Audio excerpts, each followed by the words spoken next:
पाहत आहात तिरंगा न्यूज महाराष्ट्र चॅनल।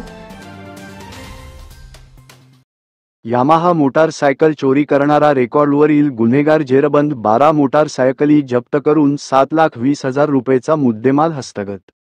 सहाय्यक पोलीस निरीक्षक पंकज पवार यांचे पथकामधील उदय माळी, महादेव नागणे, सतीश माने व विक्रम खोत यांना त्यांचे बातमीदाराकडून बातमी मिळाली की रेकॉर्डवरील आरोपी संकेत ढगे, राहणार निंबोणी, तालुका मंगळवेढा, जिल्हा सोलापूर हा विना नंबर प्लेटची मोटारसायकल घेऊन आष्टा येथील बावची फाटा परिसरात संशयितरित्या फिरत आहे।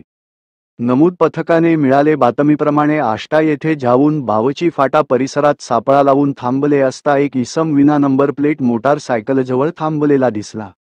तसा त्याचा बातमीप्रमाणे संशय आल्याने त्यास 6 पोलीस निरीक्षक पंकज पवार व पथकाने पळून जाण्याची संधी न देता ताब्यात घेऊन त्यास नाव गाव विचारता त्याने त्याचे नाव संकेत तानाजी ढगे, वय 21 वर्षे, राहणार निंबोणी, तालुका मंगळवेढा, जिल्हा सोलापूर असे सांगितले।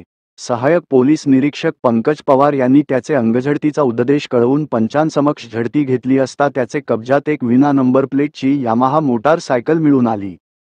त्यास सदर मोटारसायकलीबाबत विचारणा केली असता त्याने सदरची मोटारसायकल ही सांगली शिवशंभो चौकातून चोरी केली असल्याचे सांगितले। त्याचेकडे अधिक चौकशी केली असता त्याने आणखी चोरी केलेल्या मोटारसायकली या त्याचा बावची येथील मित्राचे घराजवळ लावल्या असल्याचे सांगितले।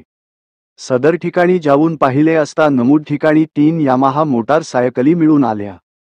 त्यानंतर त्याने सोलापूर जिल्ह्यातील मंगळवेढा व डोंगरगाव या ठिकाणी त्याचे ओळखीच्या व्यक्तींच्या घराजवळ 8 मोटारसायकली ठेवलेल्या होत्या। त्या मोटारसायकली साक्षीदाराकडून स्थानिक गुन्हे अन्वेषण शाखा सांगली येथे जप्त करण्यात आलेल्या आहेत।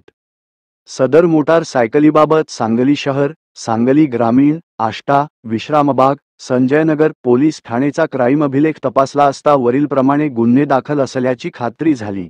लागलीच सदरच्या 12 मोटारसायकली पुढील तपास कामी 6 पोलीस निरीक्षक पंकज पवार यांनी पंचासमक्ष जप्त केला आहे।